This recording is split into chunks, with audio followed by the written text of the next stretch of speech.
कमीत कमी 4 दिवस झाले होते, की आपल्या शुभम भाऊची गाडी बंद आहे. गाडीला गॅरेजवर दुरुस्त करायला टाकून आम्ही दोघं जण शिव आणि मी घरी आलो होतो. तर घरी आता ड्युटीला जायचं होतं म्हणून मला अंघोळ करायची होती. पाणी मी गरम ठेवलं होतं. तेवढ्याच पाण्यामध्ये मी अंघोळ वगैरे केली आणि थोडेसे भांडे वगैरे घासून घेतले होते. सर्व तयारी एकदम निवांतपणे झाली होती, पण लास्टला कॅमेरा हल्ला. त्याचं कारण बघा.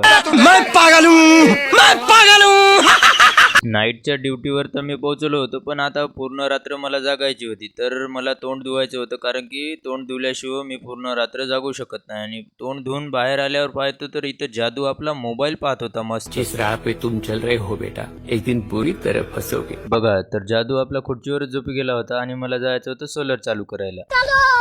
जाता जाता मी लिफ्टचं बटन दाबलं आणि लिफ्टमध्ये बसल्या बसल्या मी बॅटरी पण घेतली होती, कारण की वरी खूप सारा अंधार राहत. पहिल्या मजल्यावरून ते डायरेक्ट 14 मजल्यावर मी पोहोचलो होतो आणि सर्व कॉक चालू करून आणि लगेच तुम्ही साईडला बघू शकता की किती सारा अंधार आहे. बटन दाबलं लिफ्टचं आणि निघालो खाली जाण्यासाठी. लगेच लिफ्टमध्ये पाहिलं तर हे पोस्टर लावून होतं, बघा कोणाला फ्लॅट घ्यायचा असेल तर. रात्रभर एका जागेवर बसून मला कंटाळा आला होता. तेवढ्यातच आपला जादू बघा कशी आंगडाई देत होता खुर्चीवर. आता आपला जादू पुस्तक वाचायला बसला होता. मी सोलर चालू करून येऊन खाली बसलो होतो तेव्हा मी बघितलं आणि लगेच इकडून जाऊन आला होता आउट गेट वरून आणि तेवढ्यातच सकाळ झाली होती. चला मग आता सर्वांनी फॉलो आणि सबस्क्राईब करून घ्या.